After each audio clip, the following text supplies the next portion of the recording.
공기 목사님이 쓰신 글을 읽게 되었습니다.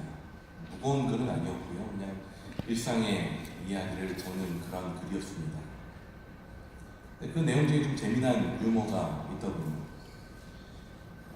무겁지 않게 들으셨으면 좋겠습니다.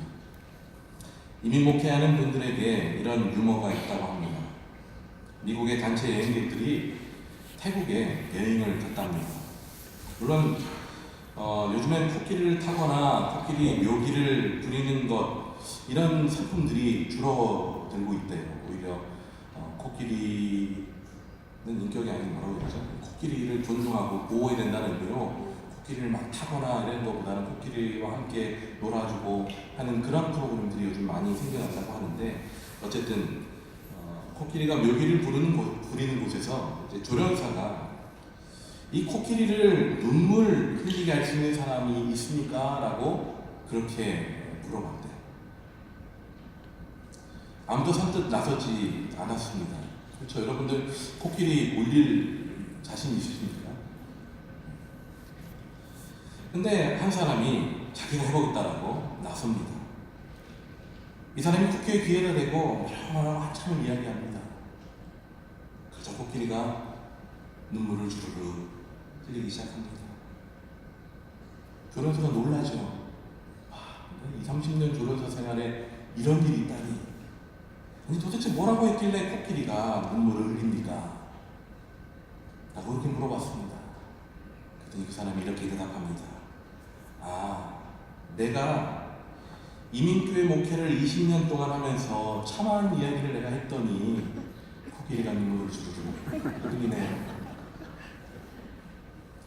조금 더 가니까 이번엔 조련사가 이 코끼리의 앞두발을 이렇게 들고 뒷다리로만 이렇게 설 수 있게 할 수 있는 분이 있습니까? 라고 또 묻더랍니다.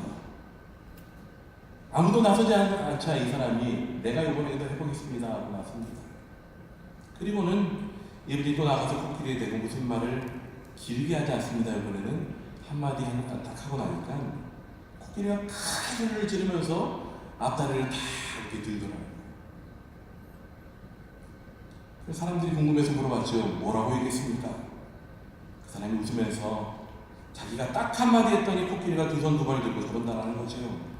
그 말은 이것이었습니다. 야, 너도 나랑 같이 가서 이민 목회하자.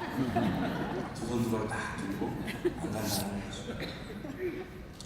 이민 목회하는 것이 나는 힘들다라는 것을 풍자한 그러한 우스갯소리입니다.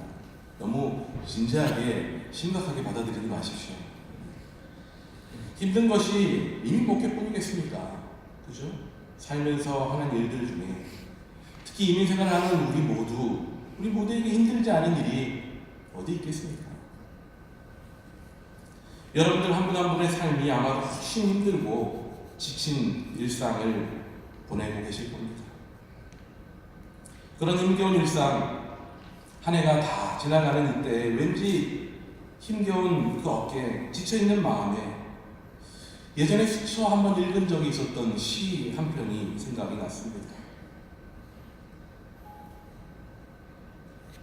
제가 시 한 편을 한번 읽어드릴게요. 제목 토닥토닥이라는 시입니다. 김재진 씨가 쓴 시인데요. 나는 너를 토닥거리고 너는 나를 토닥거린다. 삶이 자꾸 아프다고 말하고 너는 자꾸 괜찮다고 말한다. 바람이 불어도 괜찮다. 혼자 있어도 괜찮다. 너는 자꾸 토닥거린다. 나도 자꾸 토닥거린다. 다 지나간다고, 다 지나갈 거라고. 토닥거리다 잠든다. 시라는 게 너무 논리적으로 이해를 하려고 하면 힘들죠. 이 시를 제가 읽을 때 누가 나를 토닥거리고 싶어 하는구나. 토닥거려 주는구나. 위로가 되는구나. 그런데도 다 삶이 그렇지라고 그렇게 무심결에 그렇게 지나가는 게 우리 인생이구나 라는 생각을 이 시를 읽으면서 한번 생각해 본 적이 있습니다. 토닥거려 줄 사람이 필요합니다.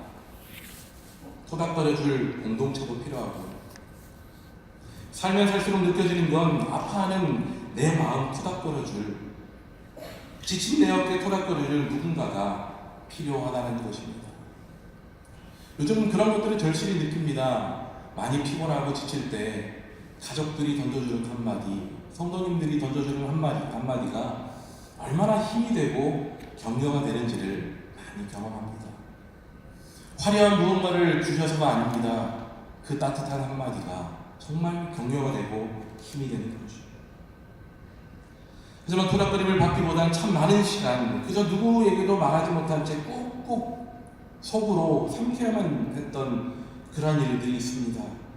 그게 내가 지고 살아가야 될 삶의 무게이지. 스스로를 그렇게 위로한 채 그렇게 살아갑니다. 하지만 그래도 아쉽습니다. 이렇게 아프고 저렇게 지친다고 말하고 싶어요.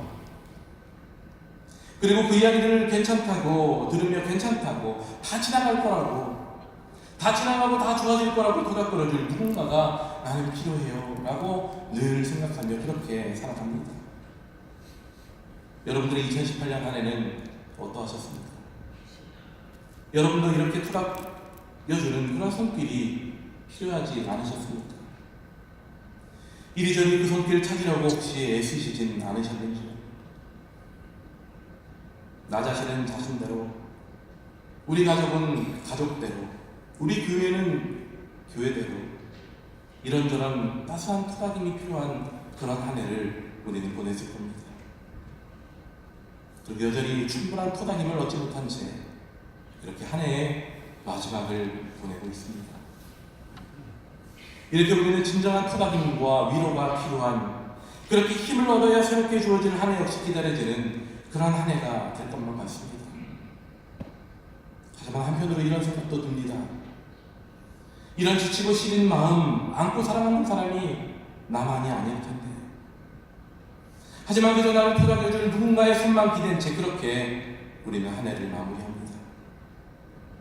허름한 말구에서 태어날 수밖에 없었고 죽음을 피해 이집트로 그렇게 난민 신세가 되어야 했고 갈릴리 나사렛에서 이름 없이 빛도 없이 그렇게 30년의 시간을 평범하다 못해 정말 힘겨운 인생을 보내셔야 했고 이제 좀 편해지고 부귀 영광 누리실 만한 때가 되었을까 싶을 때 본격적으로 고통과 수치와 결국 죽음에 이르기까지 자기를 내어주신 그 예수님의 사랑을 생각하면 부끄러워 고개를 들 수조차 없을 안타까움만 남는 채 그렇게 답답한 마음으로 이 한 해가 끝나가고 있지는 않으신지. 늘 한 해를 마무리할 때는 드는 생각이 있습니다. 왜 성탄절은 한 해가 끝나는 때에 있을까? 물론 어떤 특별한 의도를 가지고 성탄절을 연말에 자리하지는 않았을 겁니다. 그럼에도 결과론적으로 곰곰이 생각을 해보면 나는 의미가 있는 것 같다는 생각이 들어요.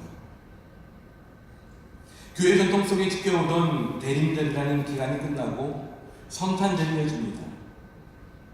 그리고 성탄절은 단지 12월 25일 하루만 의미하는 것이 아님을 혹시 여러분들 아시는지? 성탄절기는 이 땅에 예수님의 신성이 드러나는 것을 기억하는 주현절, 영어로는 에피파니라고 얘기하죠. 1월 6일입니다. 이 주현절에 이르기까지의 시간들을 교회사에서는 성탄절기라고 그렇게 생각합니다. 이 성탄절기를 통해 이 땅에 오신 예수님, 그 오심의 이유와 의미가 무엇인지를 한 해를 마무리하는 이 시간, 그리고 다시 한 해를 시작하는 그 시간 동안에 우리 가운데 잊어서는 안 된다는 핵심 진리를 생각해 볼 수 있게 한다는 차원에서 결과론적으로 본다면 매우 의미 있는 그러한 시간이 아닐 수 없을 겁니다. 우리 삶의 자리, 과거와 현재와 미래를 잇는 그 시간의 흐름 중심으로 예수님은 들어오셨습니다. 우리가 살고 있는 삶의 자리로 들어오셨습니다. 우리가 살아가는 삶의 방식 안으로 들어오셨습니다. 우리가 느끼고 생각하는 인간의 모습 그대로 들어오신 거예요. 오셔서 당신의 어떤 특별한 특권을 내세우지 않으셨습니다. 인간들이 경험하는 모든 것들을 공유하시고 그대로 살아가셨죠. 우리는 그것을 성육신 인카네이션이라고 그렇게 부릅니다. 이 성육신은 사실 매우 특별하고 독특한 방식입니다. 왜냐하면 하나님의 아들이시지만 하나님이신 분이 인간의 몸으로, 인간의 삶의 방식 안으로, 인간의 삶 안으로 들어오셨기 때문에 그렇게 하시기까지는 분명한 이유가 있으셨습니다. 오늘 본문 말씀은 그 이유를 크게 두 가지 정도를 우리들에게 확인시켜 주십니다. 첫 번째로, 많은 아들들을 영광으로 인도하시기 위함이다 라고 그렇게 오늘 본문은 말씀합니다. 영광으로 인도하신다는 것이 무슨 의미이겠습니까? 그것은 우리를 구원케 하신다는 겁니다. 우리를 구원하신다는 거죠. 당신의 백성들을 구원하시기 위함입니다. 그 구원을 위해 예수님이 인간의 몸으로 오신 것입니다. 그런데 예수님의 10절의 말씀처럼 구원의 창시자가 되십니다. 구원을 시작하신 자이죠. 그런데 아이러니한 것은 바로 그 고난을, 그럼에도 불구하고 고난을 받으셔야겠다는 것입니다. 왜냐?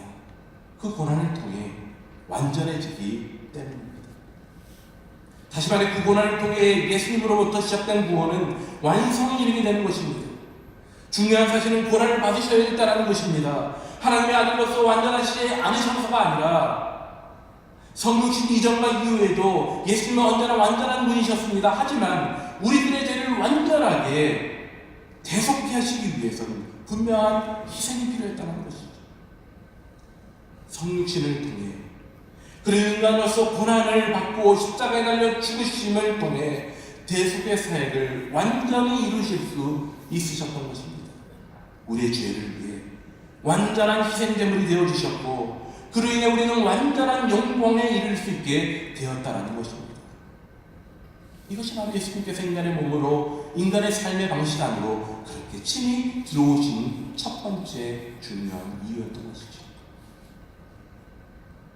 둘째로, 예수님의 성육신의 이유는 많은 아들들을 거룩하게 하기 위함이다라고 오늘 본문은 여기에 말씀하고 있습니다.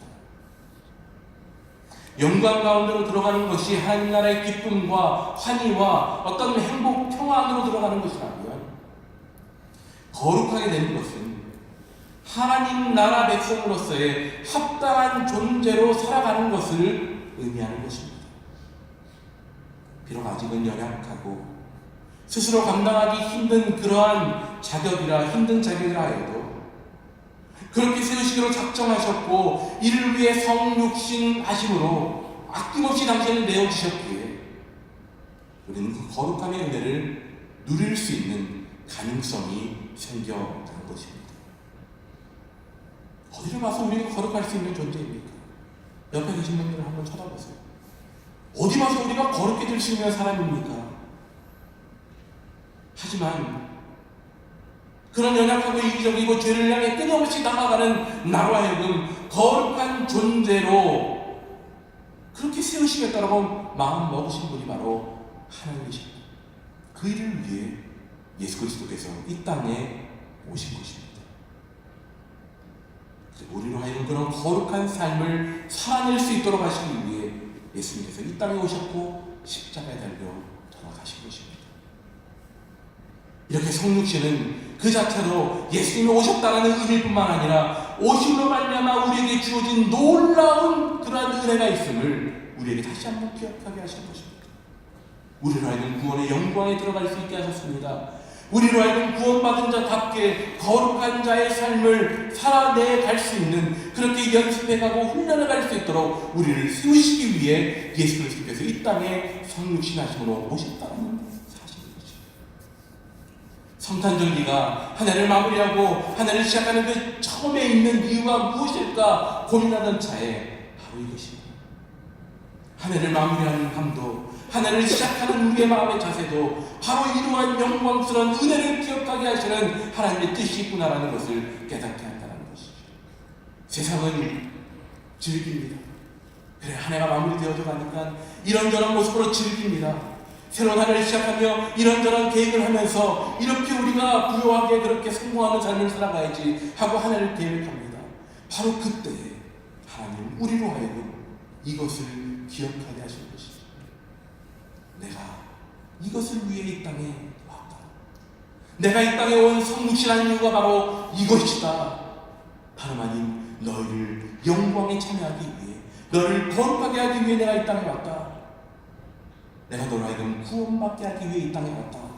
라는 것을 다시 한번 우리로 하여금 기억하게 하시기 위해 이 성탄절기가 하나의 마지막과 처음에 걸쳐 있는 것은 아닐까 하는 생각을 해보게 되었습니다. 이렇게 성육신으로 인해 우리는 구원의 영광 가운데 들어갈 수 있게 되었고, 구원받은 자로서의 거룩한 삶을 제한받고 도전받고 이끄심을 받게 되었습니다. 여기에 더해서 예수님의 성육신하심을 통해 주어진 은혜는 우리를 형제라 부르신다는 사실에까지 이어집니다. 오늘 보면 11절에서 이렇게 말씀합니다. 거룩하게 하시는 이와 거룩하게 함을 입은 자들이 다 한 근원에서 난지라. 그러므로 형제라 부르시기를 부끄러워하지 아니하시고 거룩하게 하시는 이, 즉 예수 그리스도와 거룩하게 함을 입은 자들, 즉 우리들을 하나님의 거룩한 속성을 함께 공유하는 그런 하나님의 자녀라 되도록 그렇게 이끄시기로 작정하셨다. 그러하기에 예수님은 우리를 자신의 형제라고 부르기를 결코 부끄러워하지 않으신다라고 말씀하고 계시는 것입니다. 친히 인간이 되셨어요. 인간이 경험하는 모든 고통과 아픔을 마다하지 않으셨다. 더불어 어느 누구도 할 수 없는 대속의 죽음을 통해 모든 것을 내어주신, 결국 우리를 구원하시기 위하며 우리와 더불어 대속의 죽음을 통해 모든 것을 내어주심으로 인해 우리로 하여금 형제가 되게끔 하시기 위해 그렇게 내어주셨다는 것입니다. 당신을 위한 것은 하나도 없었습니다. 당신의 것을 이루기 위한 것은 어느 것 하나 없었습니다. 오직 모든 것을 내어주시기 위한 성육신이었다는 것이죠. 성육신 안에서 예수님이 자신의 이익을 누리고 자신의 어떤 영광을 받으시기 위한 것이 있다라고 한다면 한번 찾아보십시오. 그 어디에도 예수님의 성육신 속에 예수님의 무언가를 얻으시고 예수님을 위한 것은 어느 것도 없음을 우리는 다시 한번 기억해야 될 것입니다. 자신이 드러나지 않아도 분명한 구원을 가능케 하시기에 예수님의 성육신하심으로 오신 이 땅으로 여행은 그 무엇보다도 값지고 소중한 여정이었다는 것입니다.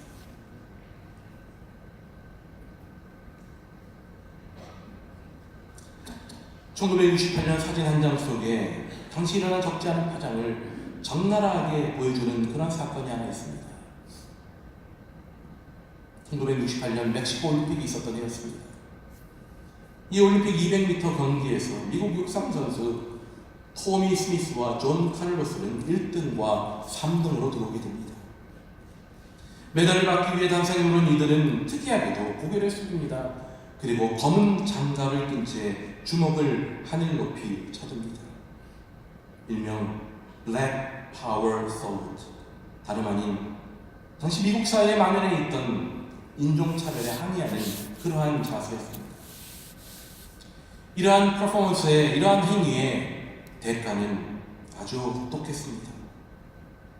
당시 국제올림픽위원회는 올림픽 정신을 훼손하는 정치적인 폭력적인 행위라고 안주해서 두 선수를 선수촌에서 바로 쫓아냈습니다.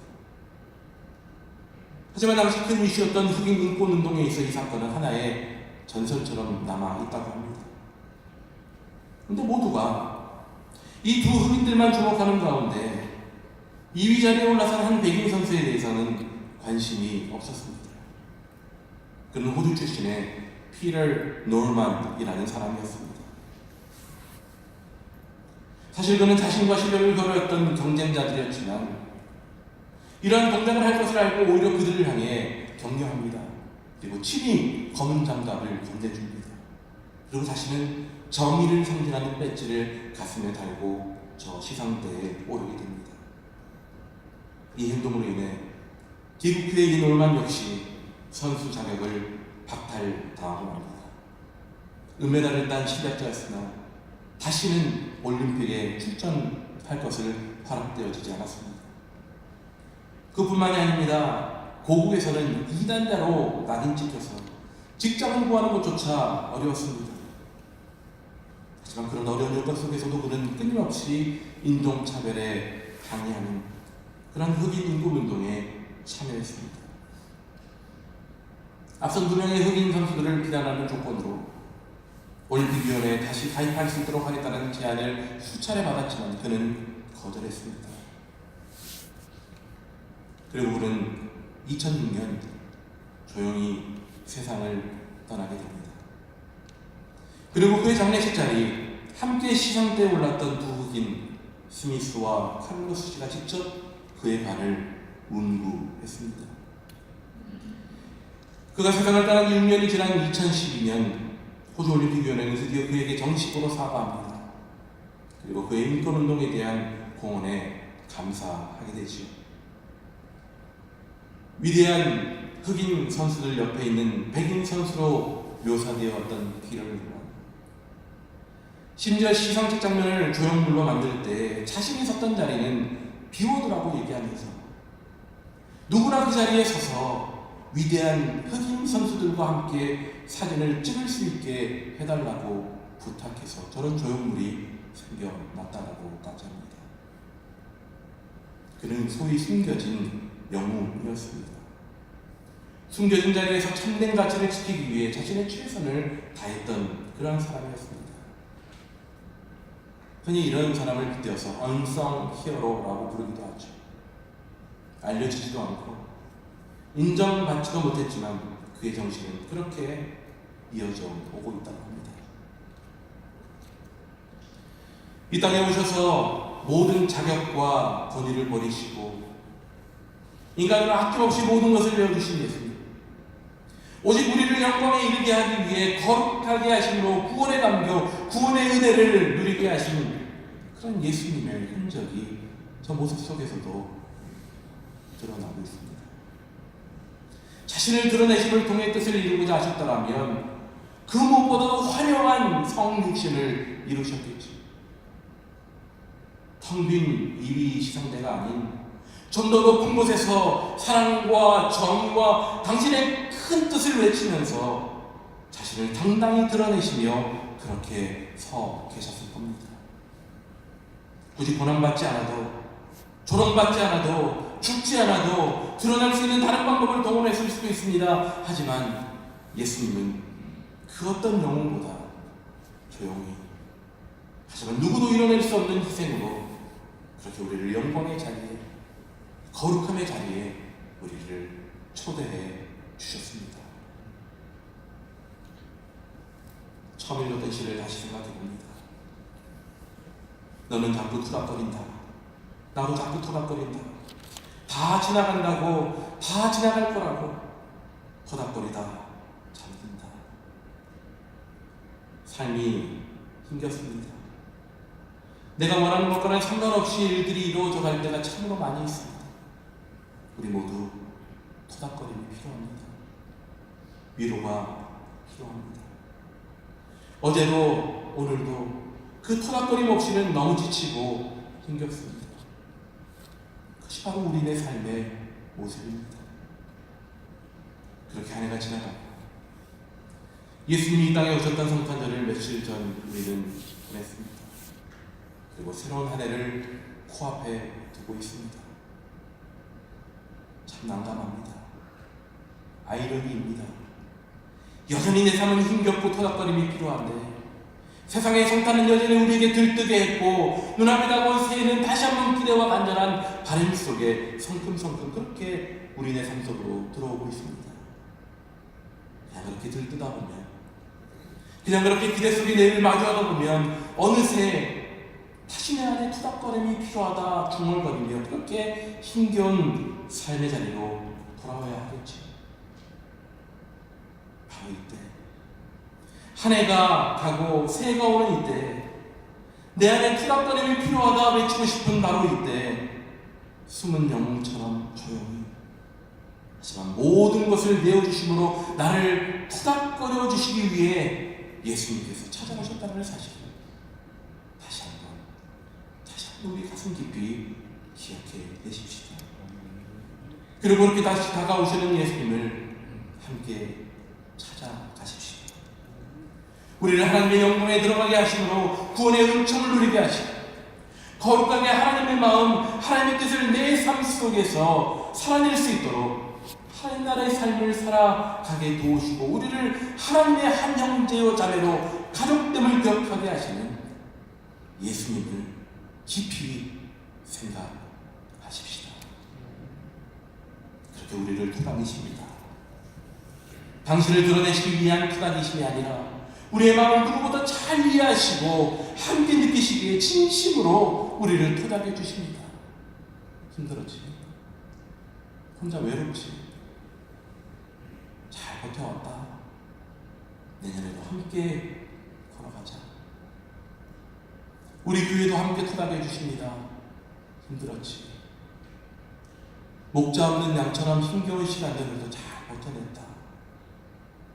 이제는 내가 더 기쁘고 행복한 일 가득한 그런 교회 만들어가자. 그렇게 우리를 토닥여 주십니다. 성탄절기는 바로 이러한 예수님을 바라보는 절기입니다. 우리 인생의 여정은 바로 이러한 예수님을 깊이 생각하는 삶입니다.